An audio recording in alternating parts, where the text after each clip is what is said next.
Oke, terima kasih Oki. Oke, saya coba share screen dulu ya. Hmm. Nah, oke. Jadi, eh, kemarin saya sempat ikut yang image classification. Jadi, sekarang kita langsung ke prakteknya aja gitu. Jadi, nggak terlalu banyak teori ya. Jadi, saya Aini. Eh, terus, ini biografinya ya. Oke, jadi hari ini kita mau belajar beberapa hal. Jadi yang pertama, kita mau tahu nih OCR itu apa sih? Ya, terus kenapa OCR itu harus ada? Kenapa OCR itu ada gitu. Jadi dulu tuh kenapa orang bikin OCR? Nah, habis itu kita belajar secara umum, gambaran secara umum gimana OCR itu bekerja. Ya, habis itu baru aplikasinya apa aja. Baru nanti hands on kita cobain gimana ya caranya kita ngedetect teks dari sebuah gambar. Itu ya. Oke, jadi OCR itu apa sih? Jadi sebenarnya OCR ini tuh mesin mesin yang mampu membaca teks yang ada pada gambar, entah itu pada gambar, entah itu pada dokumen, scan dokumen gitu, entah itu pada PDF atau tulisan tangan yang difoto atau yang di digitalize. Nah, tujuannya adalah si data-data yang ada itu nanti bisa kita edit, bisa kita modifikasi sesuai apa yang kita mau.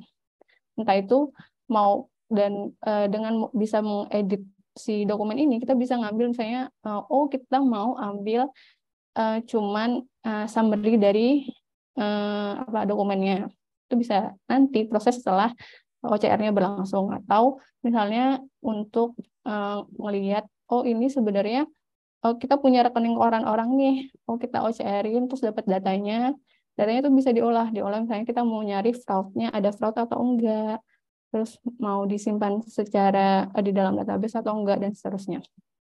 Jadi sebenarnya OCR ini tuh kenapa ada? Kenapa dulu orang punya ide membuat OCR? Itu dulu awalnya eh, tahun 19-an, 1900-an. So awalnya seorang peneliti bernama Edward Fournier itu membuat sebuah mesin yang mengkonvert tulisan pada sebuah musical tone atau pada sebuah musik. Ini tuh gunanya untuk membantu orang-orang yang mengalami kebutaan. Awalnya gitu.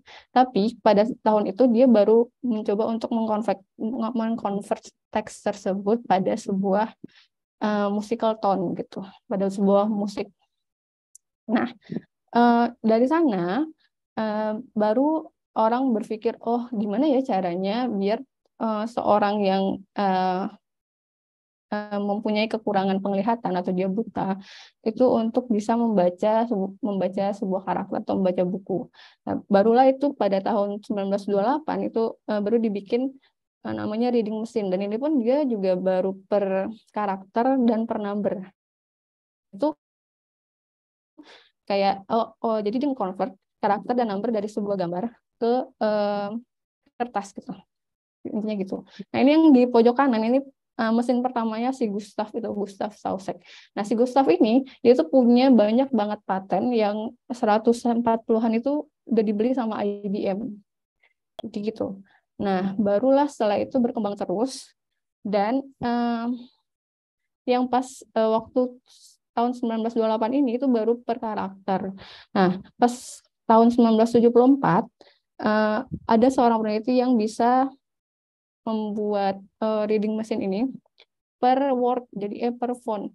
Uh, tapi dia itu fokus ke oke ini ada teks ada dokumen yang ada tulisannya terus dia convert itu menjadi teks dan teks itu di convert jadi speech jadi text to speech ada yang pernah dengar ya jadi itu kayak apa ya kalau di Google tuh bisa tuh di Google Translate misalnya kalau teman-teman ngetik apa teks gitu itu bisa ada suaranya itu text to speech tahun 1974. Nah, 1980-an itu ada yang namanya Tesseract. Nanti kita bakal pakai Tesseract ini untuk mencoba OCR. Jadi Tesseract ini sekarang dipakai oleh Google. Jadi Google nge-sponsor ini dan dia udah bisa untuk 60-an bahasa gitu. Oke. Jadi gitu ya. Oke.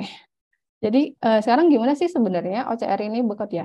Nah, kalau kemarin kan teman-teman udah belajar ya, gimana sebuah gambar itu di vectorize, dibikin jadi vektor, pertamanya jadi metrik. Kalau di RGB, eh, terus nanti bisa di grayscale jadiin abu-abu, terus nanti baru jadiin hitam putih gitu. Nah, sebenarnya ini konsepnya sama.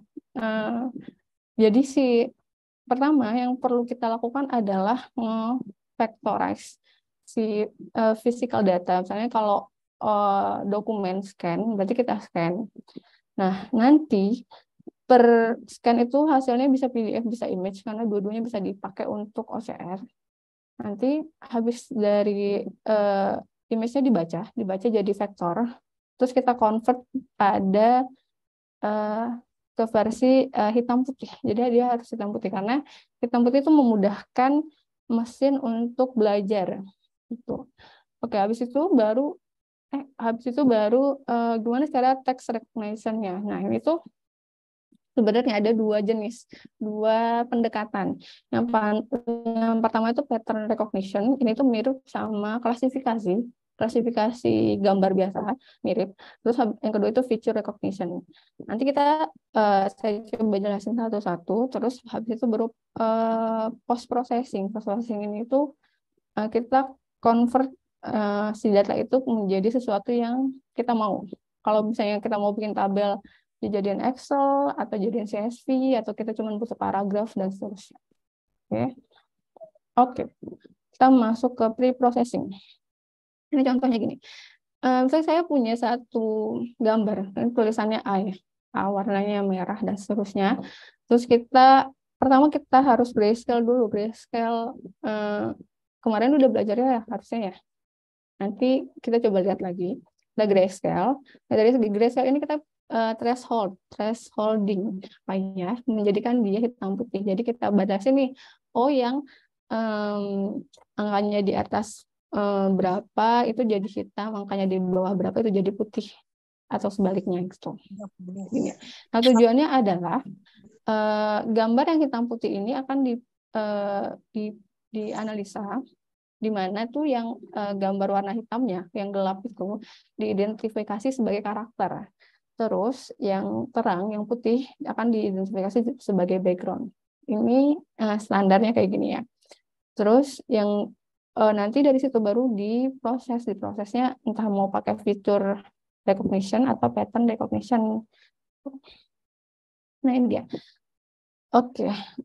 Jadi bedanya pattern recognition dan feature recognition itu, pattern recognition itu kita nge-compare vektornya yang ada di input data itu dengan train data kita. Ini basically sama kayak image classification, mirip, dan bisa dicoba pakai image classification. Nah, yang kedua itu lebih spesifik, dia itu punya beberapa fitur, misal berapa sih jumlah sudut yang ada di satu karakter itu, terus apakah ada persilangan atau enggak, apakah ada curve-nya atau enggak gitu. Jadi fitur ini lebih kayak kalau bisa di image itu mungkin dia nambahin itu kayak solve atau shift ke dalam menjadi fitur dari image classification ya gitu. Oke. Ini yang pertama tuh pattern recognition. Jadi tadi kita udah punya nih huruf A yang hitam putih. Sebenarnya kalau kita lihat dalam bentuk vektornya, kita bisa lihat dia kayak gini. Jadi putih itu kan 255 ya. Putih 255. Terus hitamnya 0. Jadi bisa dilihat sebenarnya. Ini saya scale jadi kecil, jadi kita bisa lihat langsung bentuknya itu dalam bentuk vektor itu kayak gimana. Ternyata kan kelihatan banget. Nah, ini vektor ini nanti yang di-train ke dalam sebuah klasifikasi. Oke. Terus sebentar ya. Oke. Jadi yang kedua itu fitur recognition. Jadi contohnya gini. Kalau misalkan kita punya dua garis yang bertemu di sebuah titik di tengah, di paling atas, terus ada satu garis horizontal antaranya, di tengahnya gitu. Dari sini kan kalau otak manusia tuh berpikir, oh bentuknya kayak gini tuh A, gimana pun bentuk A-nya, kalau dia ketemu di atas, ada sudutnya, terus ada garis horizontal di tengahnya, itu bentuknya A. Nah, inilah contohnya untuk feature recognition itu salah satunya. Nah, jadi ini A nih, gambar A ini, dia akan pecah jadi beberapa fitur. Fiturnya ada apa aja? Misalkan, salah satu contoh fiturnya, kita punya garis lurus, terus ada garis di tengah, dan garis lagi di sebelah kanannya. Terus ada apa ya, sudut di tengah paling atas. Itu namanya itu huruf A gitu. Nah, ini feature recognition. Nah, sisanya mau kita pakai pattern recognition atau feature recognition, itu dua-duanya menggunakan algoritma klasifikasi. Atau yang feature recognition ini juga bisa pakai rule base. Tapi sekarang orang kayaknya udah nggak ada ya yang pakai rule base. Bahkan untuk OCR-OCR yang ada sekarang itu malah lebih advance dari apa yang saya gambarkan ini contoh simpelnya. Oke. Sampai sini ada pertanyaan? Oke, silakan kita buka pertanyaan per section ya. Boleh raise hand langsung atau via chat. Ada pertanyaan sampai sini dulu? Oke, sepertinya belum ada. Silakan dilanjut, Kak. Oke, sekarang masuk ke aplikasinya. Sebenarnya ada banyak ya aplikasi ini. Kalau menurut saya pribadi, aplikasi ini tergantung ide dari orangnya. Jadi gini, kadang cerita sedikit kalau di kantor. Kebetulan kan kantor saya emang menawarkan solusi untuk orang-orang yang perusahaan-perusahaan lain yang emang butuh digitalize gitu. Nah, terakhir saya tuh lagi ngerjain tentang banking nih. Jadi yang kita kerjakan itu kita nge-OCR-in. Jadi banking itu kalau misalnya orang mau ngurus entah itu ngurus kredit, entah itu ngurus pinjaman, itu mereka tuh harus nge-submit paperwork itu apa ya? Misalnya laporan keuangannya pertama, terus ada juga rekening korannya. Terus ada yang namanya slik itu dari OJK, dia ngasih tahu OJK ini ngasih tahu nih orang punya pinjaman atau enggak. Tapi semuanya tuh dalam bentuk PDF atau dalam bentuk hard copy.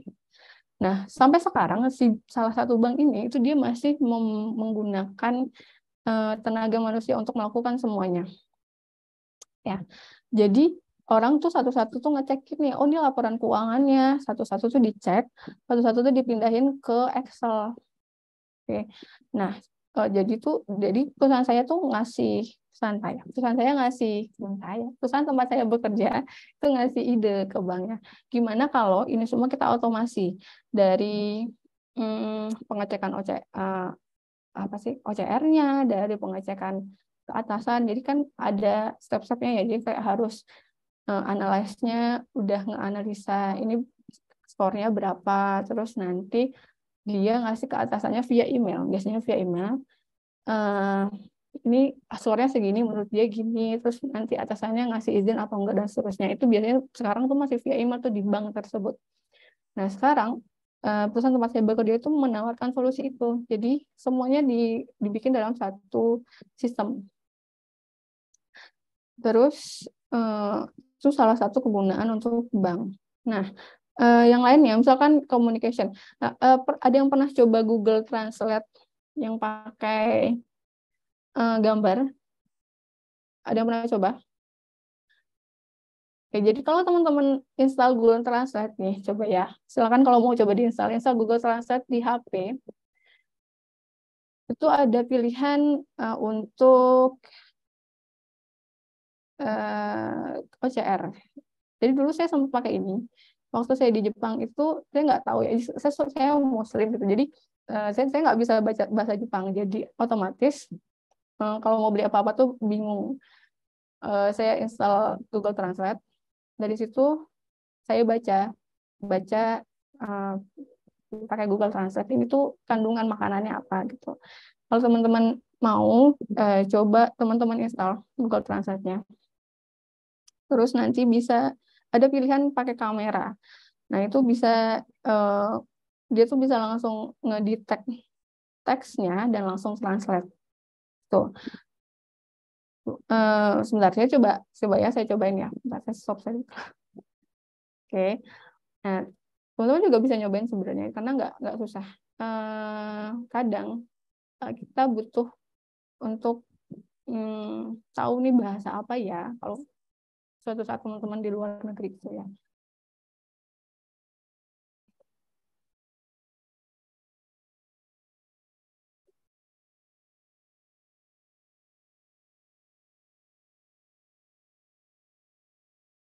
Bentar ya, saya cobain.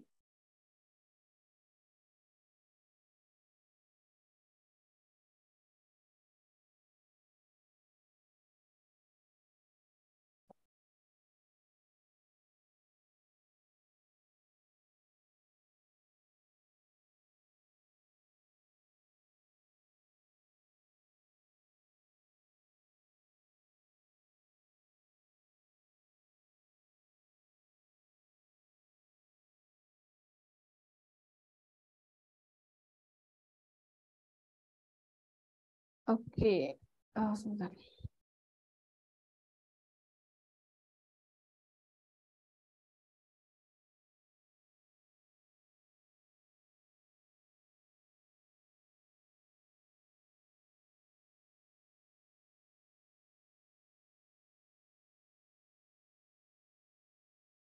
Hmm,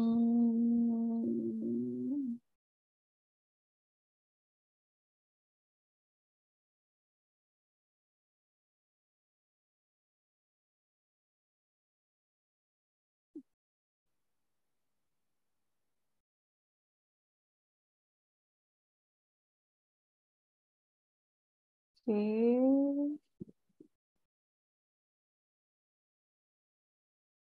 Kita coba share ke chat aja ya, coba ya.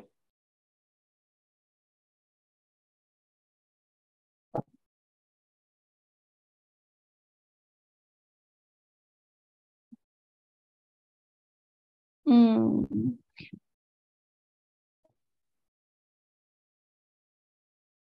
Google Translate. Ada yang pernah cobain sebelumnya? Apakah belum? Atau udah? Saya Kayak iya. Jadi emang kalau berguna untuk banget sih dulu. orang yang di luar negeri itu cukup membantu. Ya. Gimana yang nambahin itu ya? Oh, ini file. Apa sih Iya, bentuk? Oh, kirim file ya. sebagai ya ke file. Oke. Itu bentuknya gini nih. Oke, bisa dilihat ya. Lagi di, nah bisa dilihat di situ. Jadi gitu. Emang gunanya untuk mempermudah komunikasi. Oh, dari saya pun kayak gitu ya. Gitu. Terus buat transportation itu kayak deteksi plat nomor juga pakai OCR. Dan masih banyak ya yang lain kayak healthcare, di kesehatan gimana, logistik dan di legal dan gimana gitu. Oke, gitu dulu, segitu dulu teorinya. Ada pertanyaan? Jadi silakan. Oke, sepertinya belum ada untuk teori. Bisa dilanjut, Kak. Oke, sekarang kita coba hands on. Ini saya pakainya Tesseract. Tesseract ini malah lebih kompleks dari apa yang saya tadi katakan. Nah, teman-teman kalau mau lihat, kalau mau cek papernya, itu ada di ini namanya di linknya. Di situ dia Tesseract ini bahkan dia bisa mendeteksi tulisan putih di atas apa namanya ya background hitam gitu.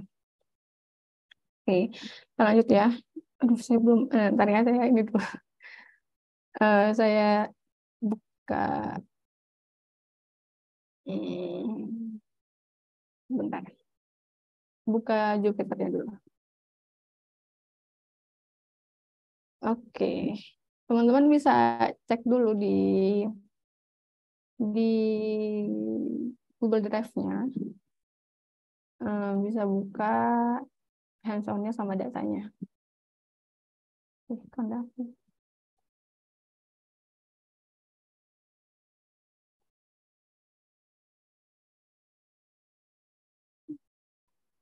ya. Oke.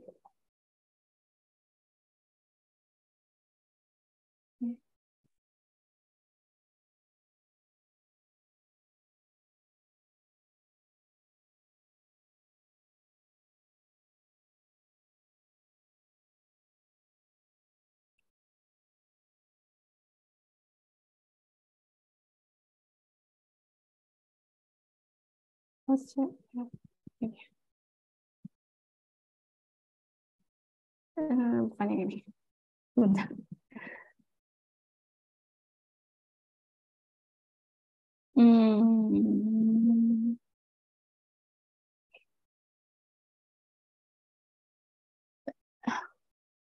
Bukan di sini. Oke, ini ya. Jadi kita pakai file Tesseract. Tesseract ini yang tadi dibilang kalau dia sekarang lagi didanai Google. Jadi Google pun memakai Tesseract untuk Google Document AI, Google Vision. Oke. Untuk yang belum install library-nya bisa install langsung di sini pakai pip install Tesseract. Ini pakai tanda seru. Oh ya, saya mau nanya dulu, teman-teman di sini udah familiar dengan pemrograman atau belum?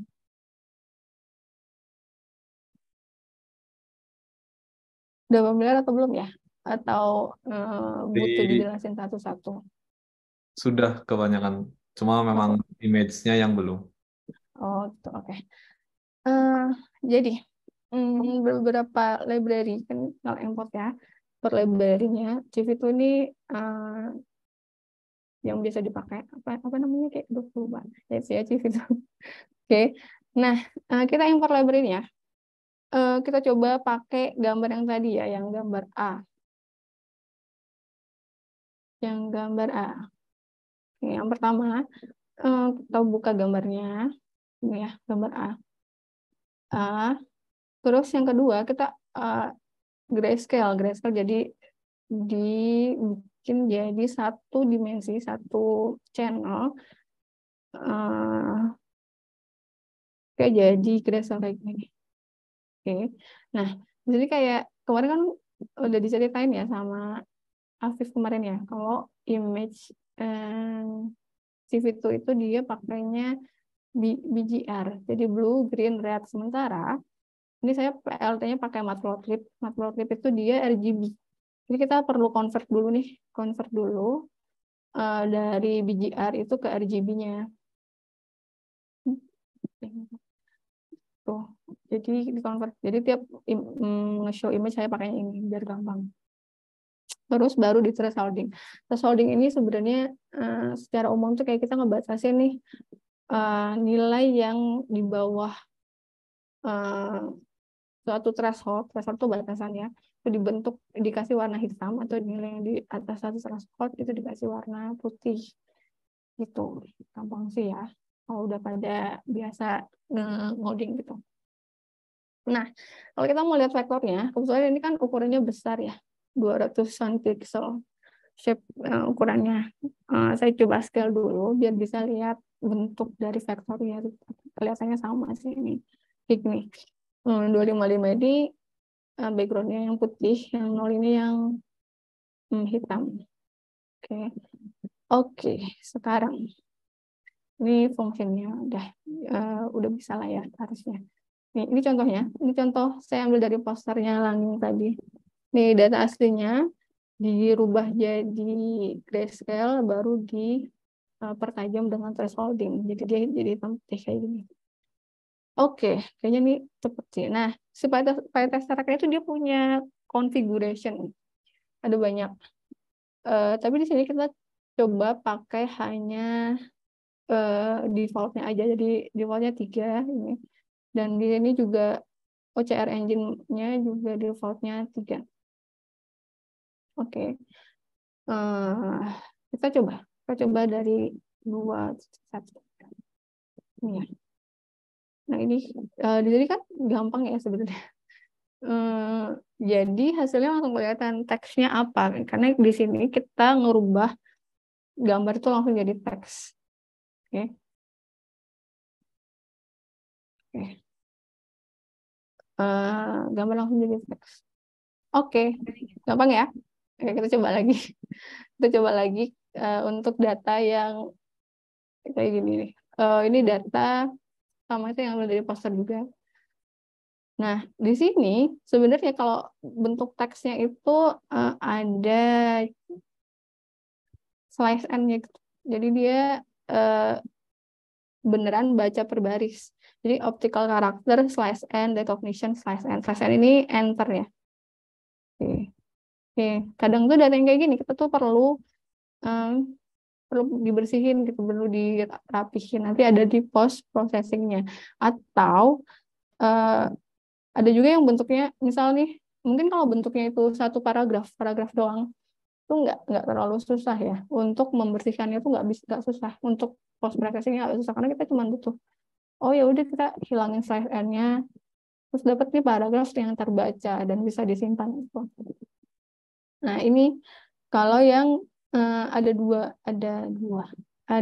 judulnya dan ada paragrafnya.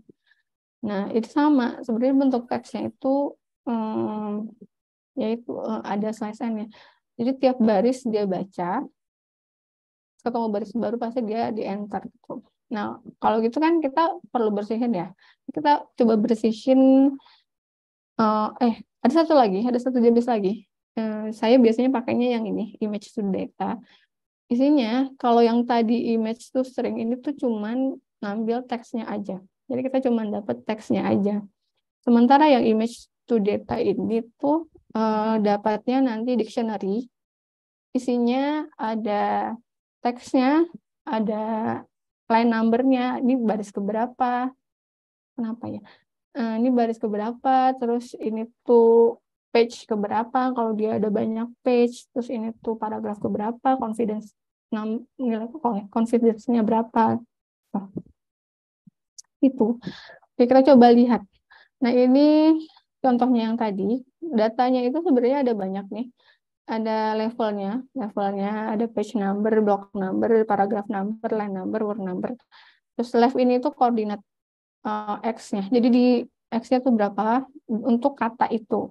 Terus koordinat atasnya berapa, width-nya, height-nya berapa, confidence sama teksnya. Nah ini tuh sangat berguna kalau kita butuh ngeproses gambar yang lebih kompleks. Misalnya kayak tabel, kita mau ganti dia kita mau ekstrak teksnya terus kita jadiin CSV atau Excel, itu sangat berguna nih. Pakai apa namanya ini parameter yang ada di sini. Oke. Ini post processingnya saya gampang, ini yang gampang. Saya cuman kalau dia double slice n itu nanti jadinya dia slice n, kalau slice n nanti jadinya dia spasi gitu. Gampang sih ya. Gini. Ini jadi nggak ada slash n-nya, jadi dia jadi satu baris itu doang. Nah, habis itu ada yang namanya text localization. Ini simpelnya itu kayak kita pengen tahu teks itu ada di mana di dalam gambar. Nah, karena tadi kan udah ada koordinatnya, x, y-nya, hw. Jadi dari situ kita bisa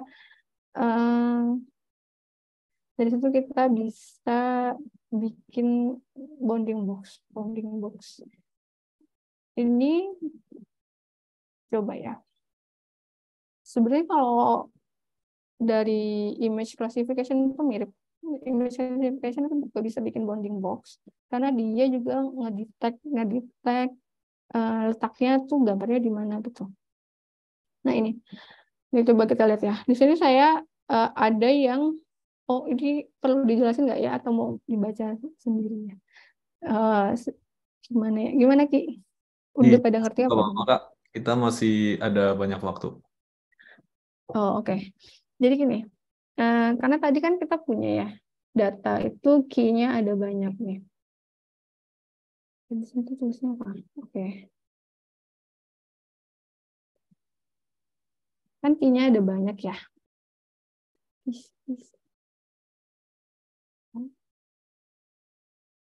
Oke, ini nih.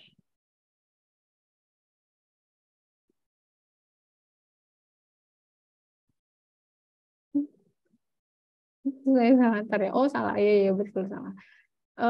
Harusnya image to data. Oh ini aja.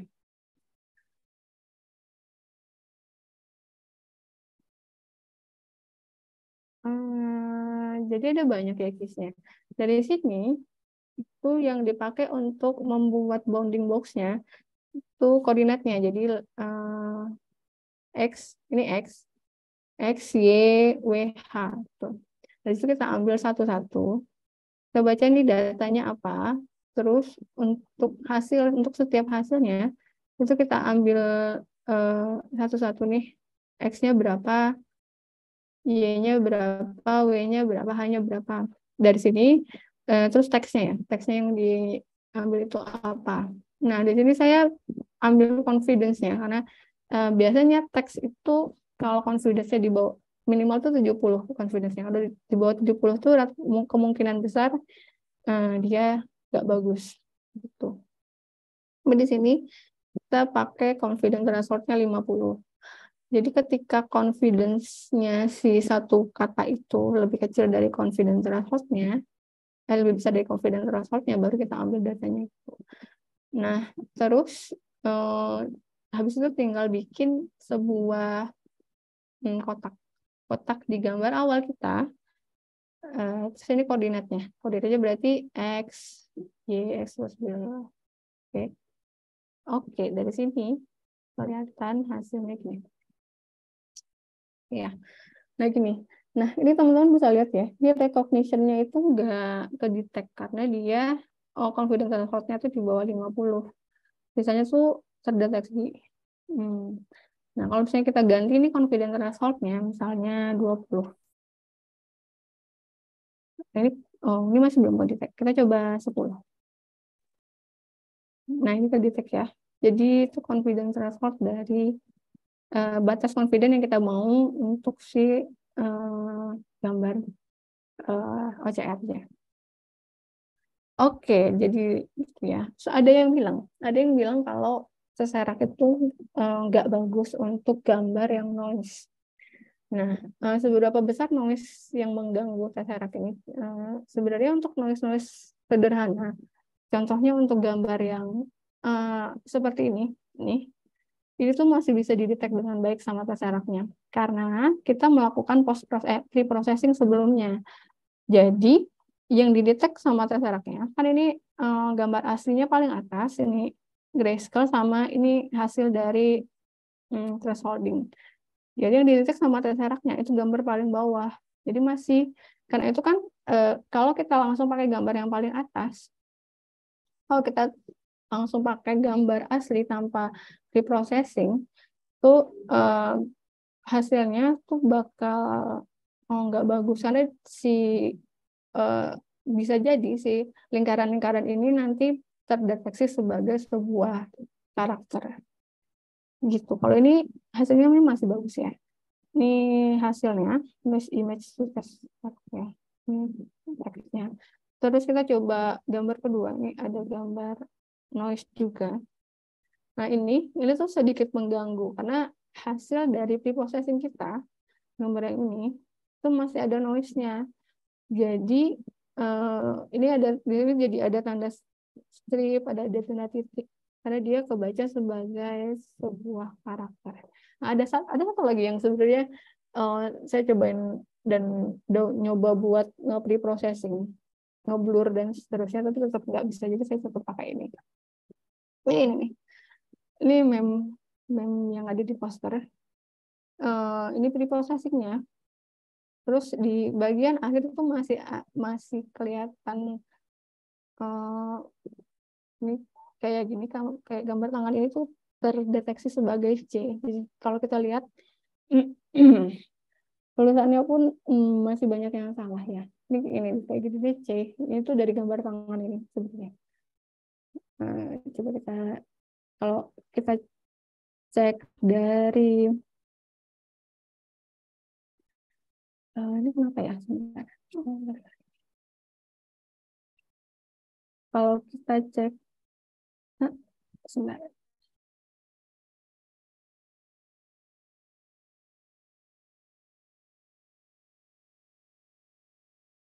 Nah, kalau kita cek dari localization-nya ya.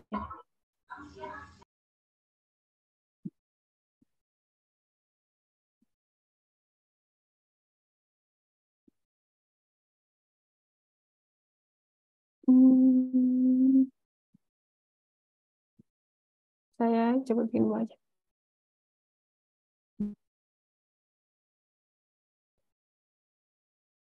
Kalau kita cek datanya, kita bisa tahu sebenarnya kenapa yang bikin dia yang kebaca tuh yang mana aja gitu. Sebentar. Oke, kita masukin ini. Jadi ada banyak kata yang ini malah nggak kebaca kalau threshold-nya mau berapa ya enaknya confidence 0 aja. Oke. Ini loh. Jadi tuh yang ini itu kebaca sebagai sebuah karakter, yang di pojok juga kebaca sebagai sebuah karakter. Makanya hasilnya juga berantakan gitu. Karena kita hasil dari proses ini juga nggak benar yang bagus. Jadi sebenarnya Tesseract ini tuh bagusnya untuk data-data yang kayak scan dokumen, kayak tabel gitu sebenarnya bagus. Tapi untuk data gambar, saya ngedetek teks dari gambar itu hasilnya kurang memuaskan. Gitu. Sampai sini ada pertanyaan? Silakan, sampai sini ada pertanyaan. Jadi mungkin kalau itu dari saya deh, Mbak. Kalau ini kan selain Tesseract apa sih mungkin yang nanti alternatifnya buat apa namanya, buat ngekstrak teksnya gitu, yang agak terkenal dan tentu open source.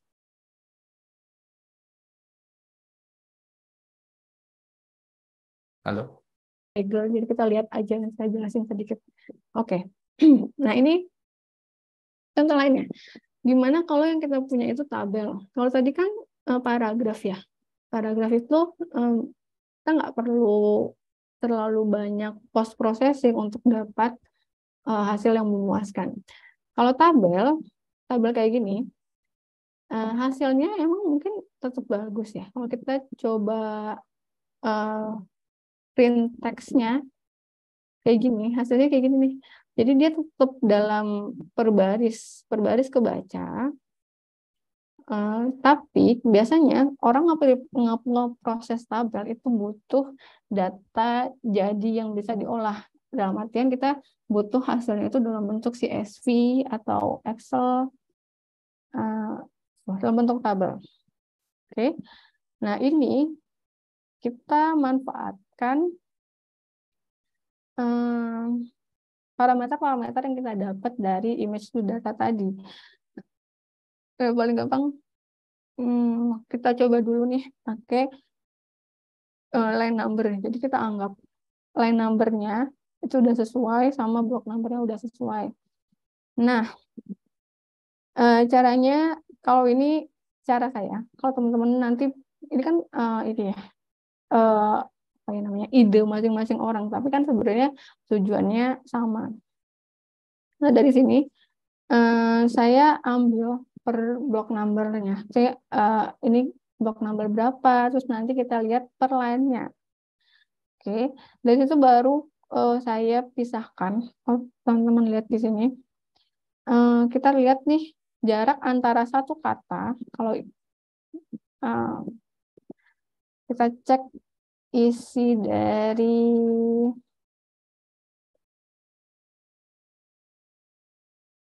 teks ini ya. Jadi dia tuh list of semua teks yang terdeteksi di dalam gambarnya. Nah, terus karena kita juga punya line number. Line number itu dia mendeteksi itu sebagai line keberapa.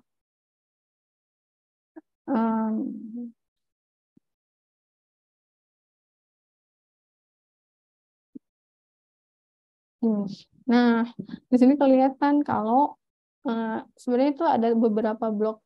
Ini line 000, 1122, terus nanti ada 00 lagi, 11223, dan seterusnya. Karena ini kepisah dari dua blok yang berbeda. Dari situ kita, teman-teman bisa cek sih. Di sini misalnya blok number. Ya.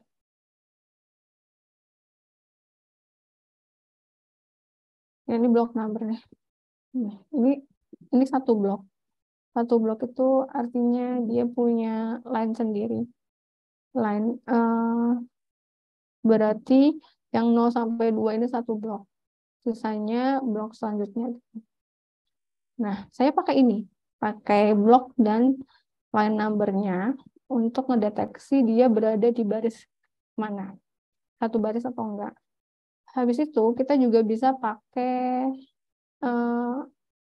yang left. Jadi kita bisa tahu kan X-nya di mana.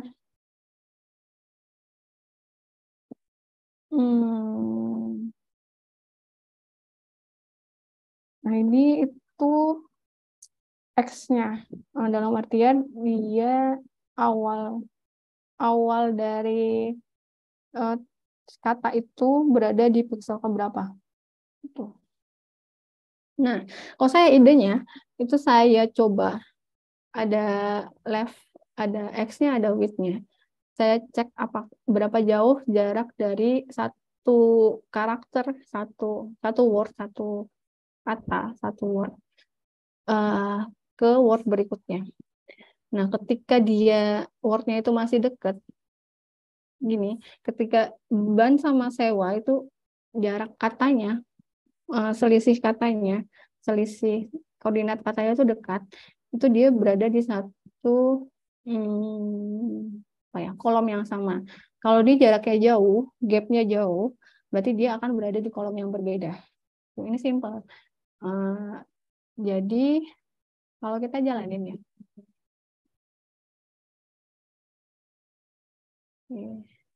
Ini kalau kita jalanin nanti kita bisa dapat data frame-nya. Data frame ini udah bisa di-save langsung ke data frame ini udah bisa di-save langsung menjadi CSV gitu. Oke. Nah, ini tergantung nih threshold gap-nya itu sangat dipengaruhi oleh bentuk datanya. Misal ya, saya punya data lain. Ini datanya. Ini beda ya. Gap-nya pasti akan berbeda. Kalau kita pakai threshold gap yang sama, ini 400 pixel. Hasilnya kayak gini. Jadi ada yang nyampur. Kalau saya, jadi kita ganti aja. Ya. Nah, satu lagi sih yang saya tekankan di OCR ini, sebenarnya yang kalau mungkin kalau untuk teman-teman di akademisi, mungkin teman-teman butuh tahu gimana sih caranya orang nge-training OCR ini dari awal sampai akhir. Oke, dari situ selesai. Tapi kalau teman-teman udah berada di industri, nggak bisa sampai situ doang gitu. Jadi teman-teman butuh punya ide nih, ini OCR bisa dipakai buat apa? Terus post processingnya gimana? Karena yang ditekankan adalah teksnya terdeteksi, tapi kalau nggak ada artinya ya nggak ada gunanya gitu. Makanya kita harus mikir dulu nih, kalau bentuk dari tabelnya seperti X berarti nanti kita post processingnya kayak gimana? Yang bermasalah adalah ketika kita punya data yang formatnya nggak terstruktur. Artinya kita punya data yang bentuknya kayak tabel yang ini, terus ada yang kayak tabel yang ini, dan seterusnya. Nah, itu nggak bisa dilakukan dalam satu satu fungsi, bukan satu fungsi. Nggak sesimpel itu ngerjain itu. Nah, dari saya pribadi pun waktu itu ngerjain yang laporan keuangannya punyanya bank itu, ada yang saya bikin sendiri, bikin manual. Dalam artian dari awal sampai akhir saya cuma pakai Tesseract. Ada yang saya pakai Google Document AI. Ada yang pernah dengar Google Document AI? Nanti kita coba cek apa itu Google Document AI. Yang pasti itu bayar ya, bayar. Terus kalau untuk industri mungkin kantornya masih bisa bayarin kalau emang butuh gitu. Gini, ya hasilnya. Jadi ini sebenarnya idenya simpel kalau yang atas tuh. Nah, yang bawah ini bentuknya ada 3 kolom. Nah, ini nggak bisa kita pakai, dia jadinya cuma 1 kolom. Kenapa? Karena OCR Tesseractnya itu membaca kolom pertama ini jadi 1 blok, kolom kedua ini 1 blok, kolom ketiganya 1 blok. Jadi kita nggak bisa cuman mengandalkan blok dan barisnya. Nah, dari sini teman-teman bisa coba pakai koordinatnya. Koordinatnya intinya sama sih ya. Koordinatnya itu maksudnya teman-teman cek dulu bagian atasnya mana, terus kita samakan, bukan samakan. Kita cari jarak terdekat. Oh, ini tuh bagian gimana ya? Bentar ya, saya coba dulu ya. Gini ya. Udah lama nih nggak ngomong sebenarnya. Oke. Jadi kayak gini. Ini bentuknya kayak gini. Nah, kalau dilihat dari block number-nya, itu dia punya sangat banyak block number. Iya, karena dia untuk tiap kolom itu beda beda blok. Terus nanti juga line-nya juga beda. Dari situ kalau kita cuma pakai mengandalkan block number dan line number-nya, kita nggak bakal bisa menyelesaikan tabel yang bentuknya seperti ini. Nah, makanya saya pakainya yang tadi, yang pakai X, Y, Z, X, Y, W, H-nya. Dari situ gitu ya. Oke, bentar ya. Ini, dan teman-teman bisa baca sendiri. Prinsipnya sama kayak tadi, bedanya di awal kita perlu definisiin ini line-nya di mana, yang sebaris yang mana. Gitu. Ya, habis ini saya coba jelasin yang handwriting classification. Gini, biasanya gini. Nah, satu hal yang perlu kita ingat ya, karena Tesseract ini kan nggak 100% benar ya, confident-nya nggak benar. Ini juga yang perlu ditekankan kalau teman-teman nanti kerja, teman-teman perlu tekankan ke klien sebelum deal proyeknya.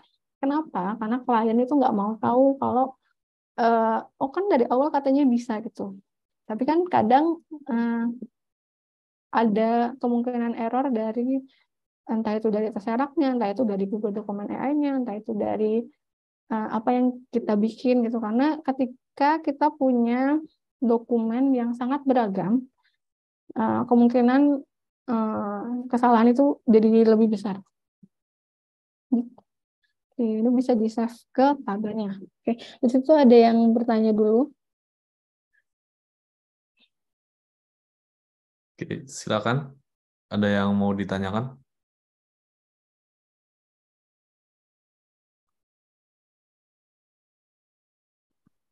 Nah, kalau belum mungkin saya ya Kak ini ya.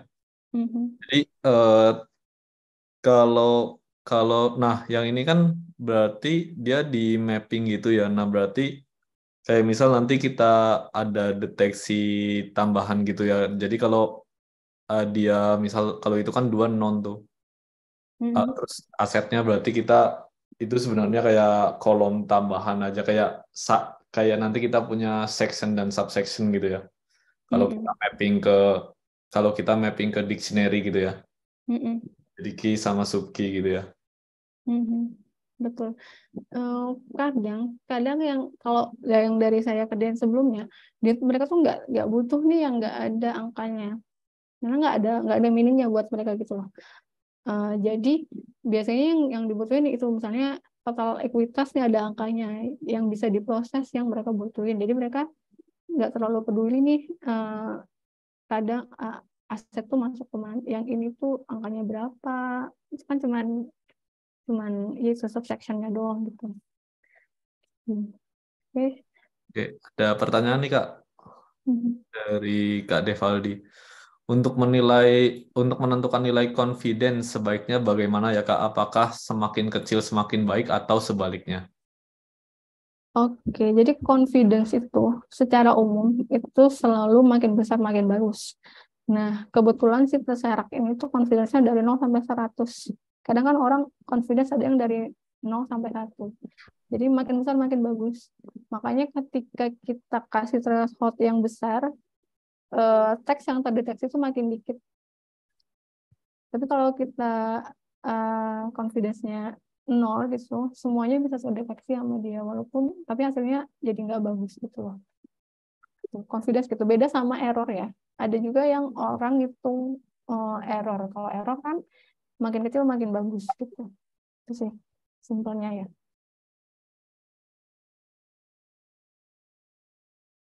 Oke, ada Oke, lagi pertanyaan? cukup menjawab Kak Devaldi. Oke, terkait error nih Kak. Eh, Mhm. oke, cukup menjawab katanya. Terima kasih Kak ini. Yo. Oke, eh, mungkin sambil nunggu yang pertanyaannya lain, saya yang tanya terkait error nih. Kalau di sebenarnya kan kayak OCR itu kan mirip-mirip STT ya Kak ya. Apakah Hmm. kadang orang pakai metrik errornya sama kayak STT kayak speech to text gitu. Kan kalau di speech to text kita mengenal pakai WER gitu kan ya, yang word error rate. Hmm. Oke, Eh, sebenarnya si OCR ini, um, saya jadi gini, karena kan sebenarnya kalau ini tergantung nih, karena OCR ini tuh sistemnya beda-beda nih, kayak itu kayak Tesseract nih. Dia tuh nggak cuma pakai satu learning, jadi dia punya dua learning yang punya error yang berbeda. Ada dua adaptive learning. Terus juga Tesseract-nya dia kayak pakai fiturnya tuh kayak line apa ya, outline dari hurufnya. Nah, kalau untuk yang biasa yang kita kayak bikin sendiri gitu, ya kita pakai klasifikasi sendiri itu ya kita pakai uh, errornya ya dari error biasa, error oh ini klasifikasinya benar atau enggak, akurasinya berapa gitu.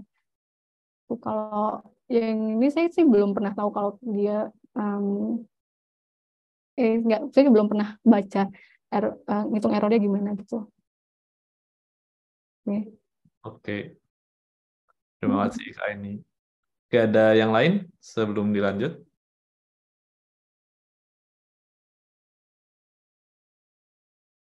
Oke. Oke, kalau belum ada mungkin kita bisa lanjut lagi Kak. Oke, jadi nah ini bentuknya tabel yang masih simpel ya. Gimana kalau bentuk tabelnya lebih rumit? Misalnya ada banyak kolom, ada banyak baris gitu. Nah, eh, pertama saya nggak bakal ngajarin sampai tabel serumit itu. Tapi saya coba satu tabel, yang ini apa ya? Oh, ini misalnya. Yang satu lagi, coba ya. Satu tabel. Anggaplah kita punya tabel bentuk kayak gini. Ini cuma dua kolom, dua kolom tiga baris. Nah, jadi sebenarnya pre-processing untuk OCR ini tuh ada banyak ya, tergantung kebutuhan gitu. Kalau kita butuh tabel yang ada garisnya, kita bisa melakukan pendahuluan. Melakukan pre-processing, itu kita detect dulu nih,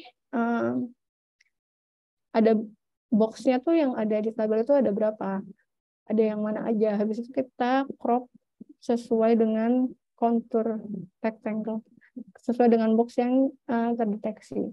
Baru nanti per keropannya itu kita hitung, kita OCR-in ini untuk mengantisipasi tabel yang berukuran lebih besar gitu. Ya. Ini box decision yang simple aja, simple banget. Nah ini pertama ada sort buat kontur yang terdeteksi. Ini saya ambil dari punya orang biar gampang. Jadi kita lihat dulu nih dari dia di sort tuh dari mana, dari atas ke bawah, dari kiri ke kanan. Oke, nah ini buat detectable-nya. Kalau teman-teman udah pernah make CV itu, terus teman-teman ada yang namanya find contour. Ini untuk mendeteksi semua kontur yang ada di sebuah gambar gitu. Gitu ya. Nah, terus di sini saya konturnya pasti akan ada banyak. Misal, kalau kita punya gambarnya seperti ini, kayak satu huruf itu bisa jadi kedetek sebagai sebuah kontur-kontur gitu. Nah, berarti kita perlu batasan. Batasannya apa? Misalkan, dia itu tingginya tuh harus berapa piksel, panjangnya berapa piksel, terus bentuknya itu harus rectangle gitu, misalnya harus kotaknya rectangle. Itu. Nanti dari situ kita bisa dapat gambar-gambar yang udah di crop di sini. Kita coba cek ya. Ini gambarnya. Bentar. Jadi langkah pertama yang kita lakukan sebelum kita deteksi tulisannya, itu kita potong per kotak yang terdeteksi. Ini ya. Ya ada 1, 2, 3, 4, 5, 6. Gitu dari sini teman-teman bisa lanjutin ke OCR-nya. Nah, kalau mau gampang nggak usah di save ya. Ini bedanya cuman yang ini di save, yang ini saya langsung proses ke OCR-nya. Oke, kalau teman-teman mau tahu yang lebih advance untuk ngedetect gambar, ngedetect box-nya itu ada, saya ngasih di sini. Jadi dia kalau dia nyobain untuk ngedetect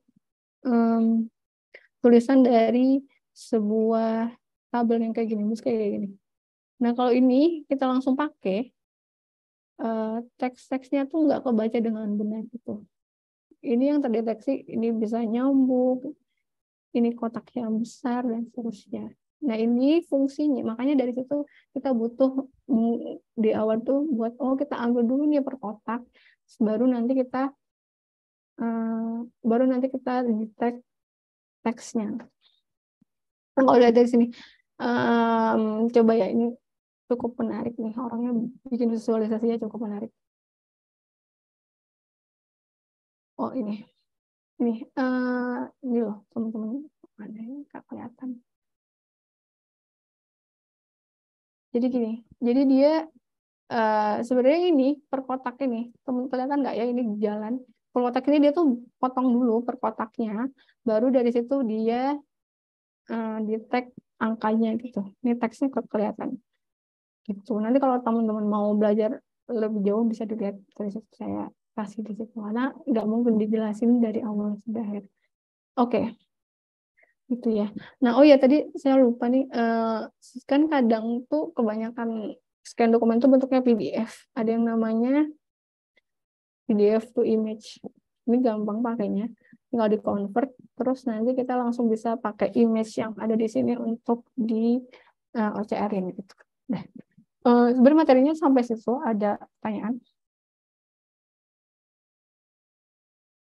Oke, ada pertanyaan lagi?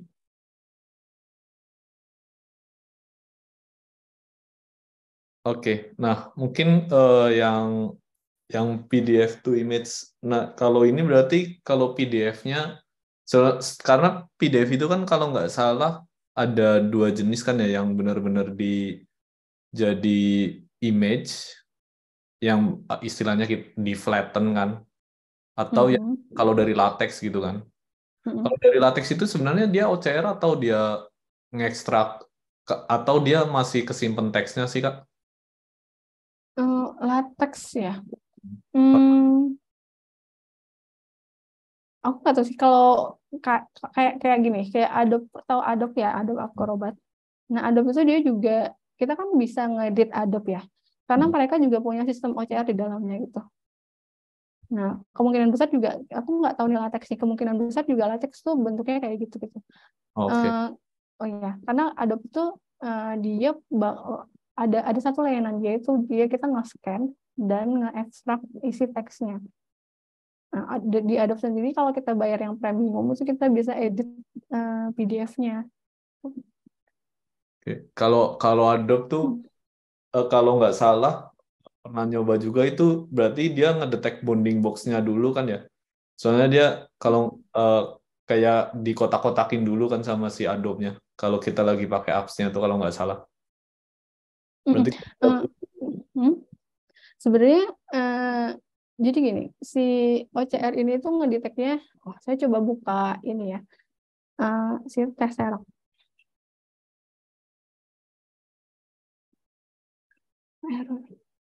Mana ya? Tadi ya, mana ini? Coba aku cari dulu lagi ya, biar bisa dijelasin.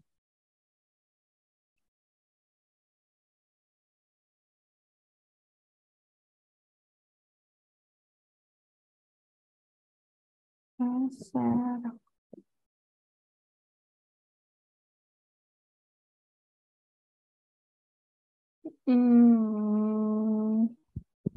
Jadi sebenarnya yang pertama kali di tag itu dia ngedetect line-nya, line sama ini line-nya miring atau enggak. Dari situ baru dia ngedetect per batasan dari setiap karakternya. Nah, si bounding box itu ada setelah satu kata itu terbentuk. Nah, aku lagi cari tadinya mana ya, aku yang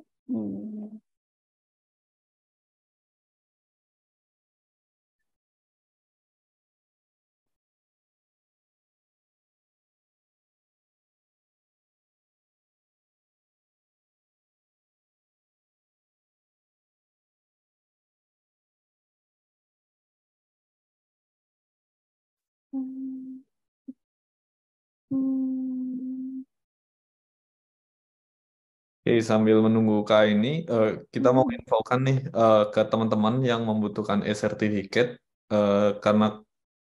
karena banyak yang membutuhkan persatuan, jadi mungkin nanti bisa kita buatkan persatuan per topiknya.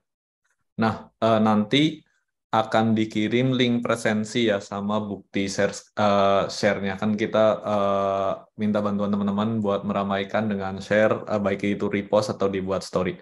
Nah, yang nanti infonya akan disampaikan via Telegram channel atau WhatsApp channel ya. Bagi yang belum bergabung, link channelnya ada di email. Oke, ya silakan Kak ini dilanjut. Oke, ini yang Tesseract ya. Ini overview dari salah satu orang Google. Nah, si Tesseract ini, langkah yang pertama kali dilakukan itu adalah mencari barisnya. Jadi, cari baris nih, barisnya ada di mana gitu. Dari situ barulah dia nyari baseline fitting. Baseline fitting ini untuk nyari, oh ini sebenarnya barisnya itu agak miring atau enggak, terus batas atasnya, batas bawahnya. Itu baseline fittingnya. Ini saya jelasin secara umum aja ya. Oke, dari situ barulah untuk setiap kata, karena si Tesseract ini dia ngambilnya outline dari tulisannya, itu dia nyari nih batasan untuk setiap kata di tulisannya itu gimana gitu loh. Nah, terus ketika udah dapat satu kata, itu baru dibikin bounding box-nya. Jadi bukan bounding box dulu baru hasilnya, tapi dapat dulu nih isinya word-nya apa, baru nanti dia ngebounding box. Kayak yang tadi kan sebenarnya kita dapat dulu nih word-nya apa, terus dari word itu kita udah tahu nih, oh word ini itu berada di koordinat mana. Dari situ kita bikin bounding box-nya gitu. Oh. Ini sama kayak image classification. Jadi image classification itu dia ngedetect nih, oh ini loh gambarnya. Habis itu orang biasanya untuk ngebikin bounding box di gambarnya untuk visualisasi gitu. Oke, oke. Mm-mm. Itu kayak sebenarnya lebih ke explainable-nya ya, Mm-mm. sebelah sini loh kayak gitu ya. Mm-mm. Oke, oke. Oke gitu. Ini jam berapa ya? Ya aku tuh mau nunjukin nih. Sebenarnya ada beberapa contohnya. Ada beberapa platform yang bisa OCR. Paling gampang itu kalau teman-teman pernah coba itu Excel. Ada yang pernah coba Excel? Ya, tentu banyak ya Excel. Excel. Excel itu bisa ngekstrak langsung dari PDF. Ada yang pernah coba ya harusnya ya. Jadi kita cuma tinggal import data dari PDF-nya ke Excel. Terus ada yang namanya Google Document AI. Ini ada yang pernah coba? Ini Si berbayar. Google ini iya berbayar. Nah, tapi ini demo. Oke. Jadi dia punya beberapa dokumen, beberapa AI untuk beberapa dokumen. Ini dokumen OCR ini untuk yang biasa, jadi kayak paragraf. Form ini kayak tabel gitu. Ini bisa dicobain misalnya apa kita ambil contohnya dia aja. Kayak gini nih invoice ya. Coba di download ya. Eh, hmm.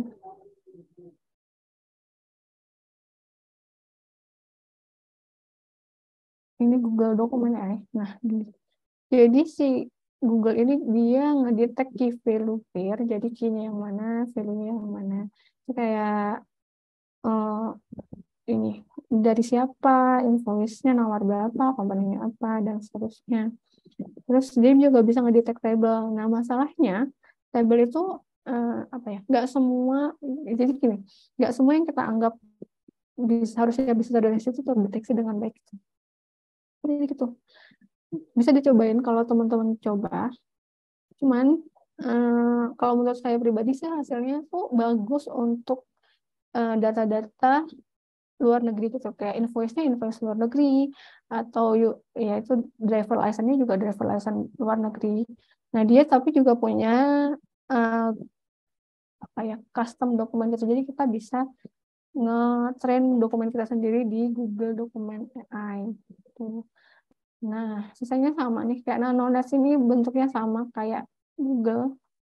Nanti visualisasinya kayak gini, kayak yang tadi. Uh, Visualisasinya ya kotak-kotak itu ada setelah uh, dilakukan apa prediksi gitu. Ini kayak gini, ya, gini ya. Ini mirip ya, harusnya sama bentuk di Adobe juga mirip kayak gini, di Nanones juga kayak gini. Kita bisa tahu apa supplier address-nya mana. Tuh, itu. Oke, ada pertanyaan lagi? Ada pertanyaan lagi?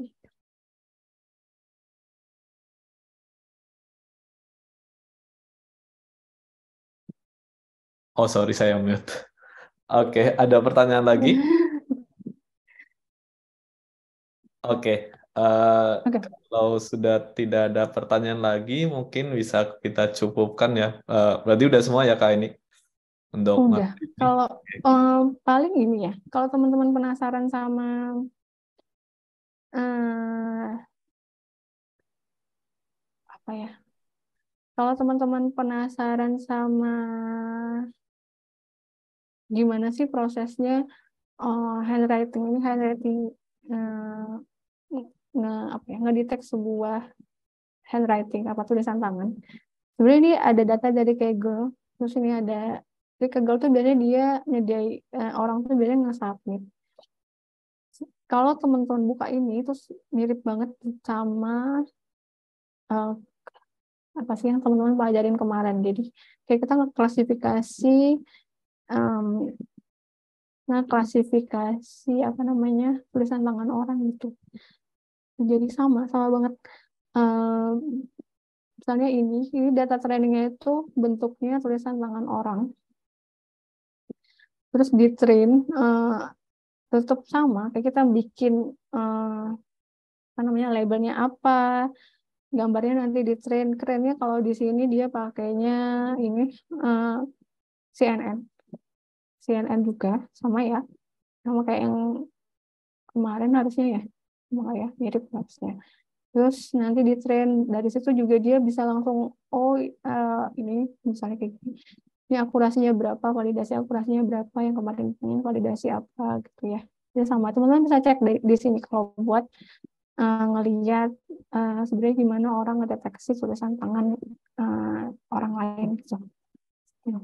Oke, ada Oke, pertanyaan? ada nih dari Kak Eko, dari Mas Eko. Selain Tesseract, ada lagi nggak Mbak untuk ekstraksi di OCR atau ada alasan kenapa Tesseract itu dipilih? Terima kasih. Oke, selain terserak tuh ada Keras OCR, Keras dari Keras yang bikin, terus ada Easy OCR kalau nggak salah namanya. Terus masih ada lagi yang lain. Kenapa Tesseract? Karena kebetulan sebelumnya saya pakainya emang yang dari Google. Jadi kebetulan, ini kan saya sebenarnya ngomongin proyek ya. Kebetulan proyek itu saya sebenarnya pakai yang dari Google, Google Dokumen AI. Itu saya baca itu oh ya udah pakai Tesseract aja sekalian karena kan sebenarnya yang di Google Dokumen AI itu dia eh, lebih ke post processingnya ya. Jadi dia tetap nggak pakai Tesseract ini untuk ngedetect teksnya, cuman untuk bentuk tabel, bentuk license, bentuk invoice itu lebih ke post processingnya gitu. Jadi biar sama, jadi saya pakai Tesseract. Sebenarnya itu doang alasannya. Oke, jadi karena Google sendiri memang dia juga pakai Tesseract ya kayak ini ya. Mm-mm, Jadi dia mm-mm. lebih nekanin di gimana post processingnya gitu ya. Pre-processing sama post processing. Dan tentu juga karena open source kan, yang Open source juga. terutama kalau tadi kita dengar ceritanya kayak ini kan itu di bank ya, itu Mm-mm. biasanya strictly banget. Kayak saya sendiri pernah proyek itu di startup yang sebelumnya saya kerja.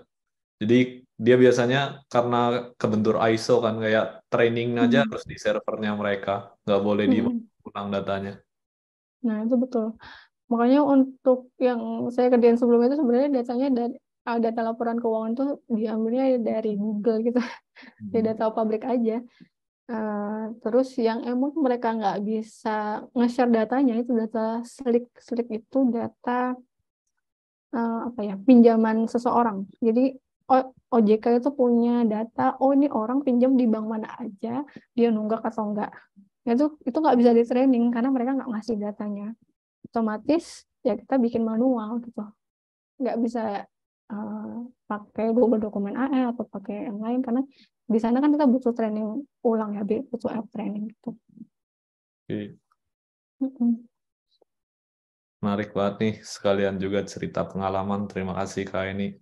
Iya, Ada lagi mungkin yang lain? sama-sama. Cukup menjawab ya, Mas Eko tadi pertanyaannya. Oke, sip. Terima kasih. Oke, ada yang lain? Ada lagi? Oke. Sepertinya sudah nggak ada lagi. Kak ini silakan. Oke, sekian. Ya, makasih ya. Oke, ya mungkin sebelum ditutup, silakan sepatah dua kata dari Kak ini, trik-triknya apa, sama tadi kan ternyata banyak juga tuh disinggung relatednya ke industri, terus ternyata harus offline, terus triknya apa sih kayak gitu. Mungkin silakan kata-kata penutupnya. Teman-teman Enggak. sambil itu boleh ya on cam kita sebentar lagi dokumentasi. Kalau aku ya, ini ngomongin industri ya, bukan ngomongin akademis. Karena dulu kan sudah kita sempat bekerja sama ya Ki ya, Ya, mengajar gitu iya. sebagai akademisi. Nah, kadang di dunia industri itu kita nggak perlu, bukan nggak perlu ya. Kita, biasanya dituntut itu cepat gitu. Makanya kita tuh nggak perlu terlalu ngerti detailnya. Maksudnya, misalnya Tesseract nih, Tesseract itu sebenarnya dalam itu gimana sih? Kalau di dunia akademis, itu kita butuh banget ya. Ya kita butuh tahu dulu buat kita bisa ngelanjutin penelitian gitu kan ya Ki ya.